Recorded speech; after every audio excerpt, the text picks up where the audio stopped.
아, 그러면 두 번째는 3차 방식 이야기로 가볼게.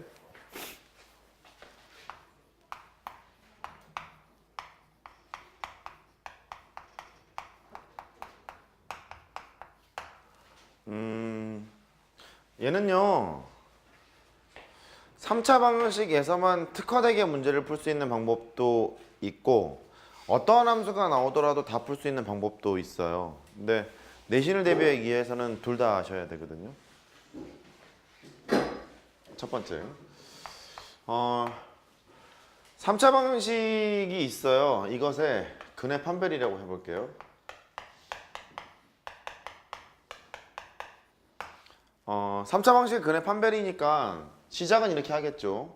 fx가 0인 3차 방정식이 있어. 걔를 3차 함수로 해석을 할 거고 방정식의 근은 함수 입장에서 x절편입니다. 그렇게 얘기했잖아요. 그러면 3차 함수가 x절편이 가장 많을 때는 몇 개 있을까? 가장 적을 때는 몇 개 있을까? 이런 것들을 보셔야 되거든요. 근데 3차 함수의 개형은 두 가지로 갈리지 않니? 극값이 존재하는 경우 이거랑 극값이 없는 경우랑 나눠서 생각할 수 있잖아. 다시 3차 함수가 개형을 통해서 판단을 할 거고 방정식의 근의 개수는 x절편의 개수랑 똑같은 거니까 개형을 그려야 되잖아. 근데 그 개형이 극값이 존재하는 경우랑 존재하지 않는 경우는 나뉠 거 아니야. 이해됐죠? 존재하는 경우는 이제 보러 가요. 극값이 존재할 때는 말이다 얘가 이렇게 생긴 거잖아. 혹은 뭐 이렇게 생기는 경우 할 수 있겠죠? 해볼게요. 극값이 존재하는 경우에서 서로 다른 세 개의 실근을 갖는 경우 3이라고 쓸게요. 서로 다른 세 개의 실근을 갖는 경우는 어떻게 할 것인가? x세제곱의 개수가 양수였을 때를 보면 3차 함수가 극값 존재하는 경우라면 이렇게 그림이 그려질 수 있는 거고 또 x세제곱의 개수가 음수였을 때는 이렇게 그림이 그려질 수 있었을 거예요. 그러면 x축과 만나는 점이 세 지점이 있다 보니까 서로 다른 세 개의 실근을 갖는다. 그렇게 얘기할 수 있겠지. x절편이 세 개니까. 괜찮아? 이거 보면은 극대값이 이 새끼는 양수고요. 여기는 극소값이 음수야. 얘를 보잖아. 이 극소값이 음수고 극대값이 양수야. 이렇게. 극대랑 극소가 부호가 다르죠? 그렇잖아요. 극대값이랑 극소값이 부호가 다르다 보니까 극대값이랑 극소값을 곱했을 때 0보다 작다. 이런 범위를 챙기면 판별식 대용품으로 쓸 수 있나 봐. 공식적으로는 함차 방식에 판별식은 없으니까. 그래서 그래프로 해석을 하자는 소리고 첫 번째는 서로 다른 세 개의 식을 가질 경우에는 뭐 이렇게 판단을 하겠다. 이런 소리고요. 이번엔 또 극값이 존재하는 경우에서 서로 다른 두 개의 실근을 갖는 경우를 해보자. 서로 다른 두 개의 실근을 갖는 경우. 서로 다른 두 개의 실근을 갖는 경우라면 x축과 두 번 만나야 되는 거거든요. 두 번 만나려면 이렇게 만나는 경우도 있고 또 뭐 이렇게 만나는 경우도 있고 그러면 하나는 중근이겠고 하나는 하나의 실근이겠고 오직 하나의 실근이겠고 또 하나는 오직 하나의 실근 하나는 뭐 이렇게 뭐 중근 이렇게 갖겠죠. 그러니까 표현 방법이 이렇게 했는데 서로 다른 두 개의 실근을 갖도록 이렇게 얘기할 수도 있고 중근과 한 개의 실근을 갖도록 그렇게 얘기할 수도 있겠죠. 한번 읽어볼래? 서로 다른 두 개의 실근. 다시 서로 다른 두 개의 실근. 그렇게 얘기를 하거나 이렇게 얘기도 돼요. 중근과 한 개의 실근 이렇게 얘기를 하기도 하죠. 이럴 때는 또 어떻게 하겠느냐?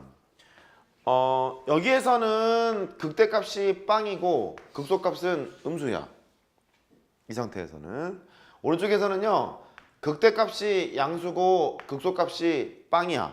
그러니까 극대값이 0이 되거나 극소값이 0이 되거나 뭐 둘 중에 하나지 않겠어요? 얘는 극대는 빵, 극소는 음수. 극대는 양수, 극소는 빵 이렇게 되는 거니까. 그래서 이런 경우에서는 극대값이랑 극소값을 곱한 것이 0입니다. 이렇게 챙기러 가고 싶은 거야 지금. 이해할 수 있겠어요? 그러니까 이렇게 한 배씩 대원품을 쓰겠다는 거야. 이제 하나 남았죠? 오직 하나의 실근을 가질 때가 있잖아. 오직 한 개의 실근. 오직 한 개의 실근을 가질 때는 그림 먼저 그리고 갈게. 이렇게 왔어요. 오직 하나의 실근.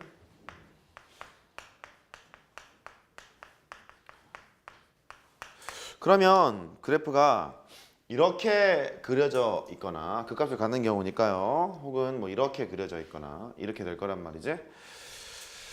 조금 꺾을게요. 이렇게 가겠죠. 그러면 극대값 음수, 극소값 음수 이렇게 되고 여기는 극대값 양수, 극소값 양수 이렇게 되거든요. 그러니까 극대랑 극소의 부호가 같나 봐. 극대랑 극소의 부호가 같나 봐. 그래서 오직 하나의 실근을 갖는다 이럴 때는요. 극대값이랑 극소값이랑 곱한 게 0보다 크다 이렇게 하면 되겠죠. 둘 다 음수거나 둘 다 양수거나 둘 다 음수거나 둘 다 양수가 되는 거니까 극대값이랑 극소값의 부호가 양수 이렇게 따져도 되나 봐요. 괜찮으세요? 그래요. 두 번째, 극값이 존재하지 않는데요. 극값이 존재하지 않을 때 개형을 보면 뭐 이런 식으로 생겼지 않니? 이렇게 생겨 있거나 아니면 훅 올라가거나 3차 함수가 이럴 때는 만나는 지점이 딱 하나밖에 없어요. x축 한 점에서 만나지 뭐 여러 점에서 만나겠니? 하나밖에 만나지 않기 때문에 그려보면 뭐 이렇게 되는 거잖아. 이런 식으로 갈 거고 온리원 오직 하나의 실근밖에 갖지 않아요. 하지만 하나 정도는 기억해야 될 것이 삼중근을 갖는 경우가 있어요. 무슨 소리냐면 여기를 지나가는 경우 이렇게 갔다가 이렇게 쉬었다 가는 경우 여기가 A가 되잖니? 여기는 X는 A에서 접점 X좌표를 갖고요. 여기는 X축이 접선이 되는 상황이거든. 이럴 때는 하나만 기억해. 이때 그래프는 X-A의 세제곱처럼 생겼어요. Y는 물론 뭐 앞에 있는 개수가 K 정도로 붙을 수 있지 뭐. K는 양수 이런 식으로. 그 값이 존재하지 않는 경우는 일단 X축 한 점에서밖에 만나지 않는다. 한 점밖에 만나지 않는데 필요하다면 이렇게 요 점을 지나고 있는 경우 대칭의 중심을 지나고 있는 경우라면 이런 식으로 식을 쓸 수도 있어. 까지는 뭐 기억하자는 소리야. 괜찮아? 그럼 3차 방정식의 근의 판별을 할 때는 뭐 어쩔 수가 없다. 이 방법을 쓰는 것도 뭐 괜찮다 그런 소리예요. 근데 얘는 3차 방정식밖에 통용이 안 돼. 다른 방정식에 통용되는 스타일이 아닌 거야. 된 거예요? 다른 방식으로 푸는 것은 이제 문제를 풀면서 볼게요. 자, 5-1번 보세요.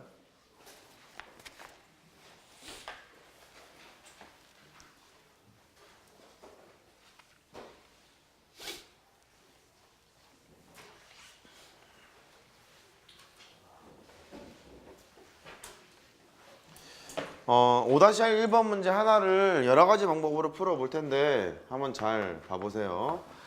3차 방정식 x세제곱 빼기 3x제곱 빼기 9x 플러스 k가 있대. 는 0이래요. 얘가 중근과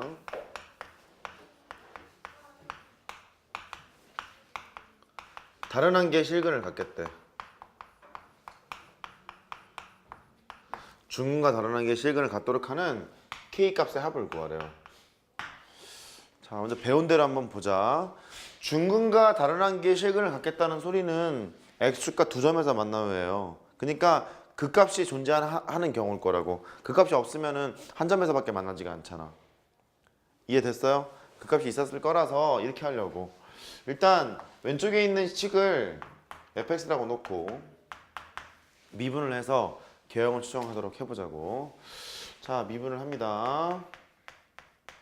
3x제곱 빼기 6x 마이너스 9가 되겠고 0 됐죠?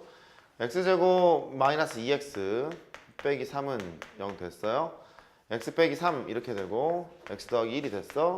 네가 0 된대. 따라서 극점 x 좌표가 마이너스 1과 3이 나왔다고.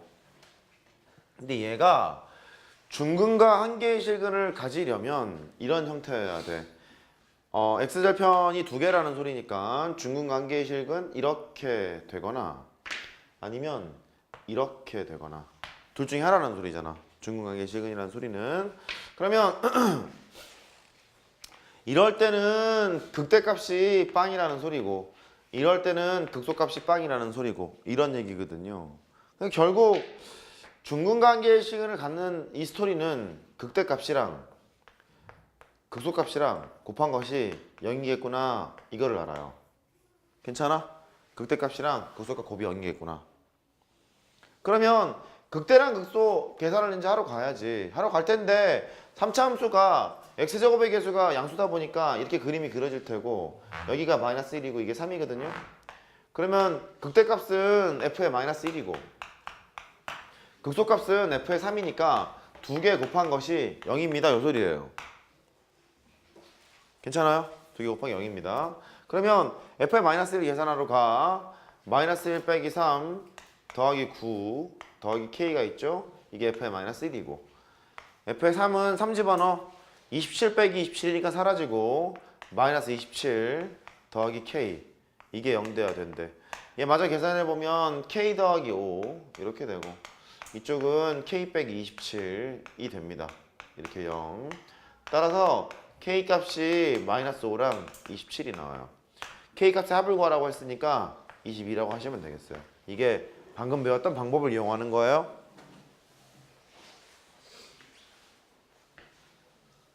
되겠어요?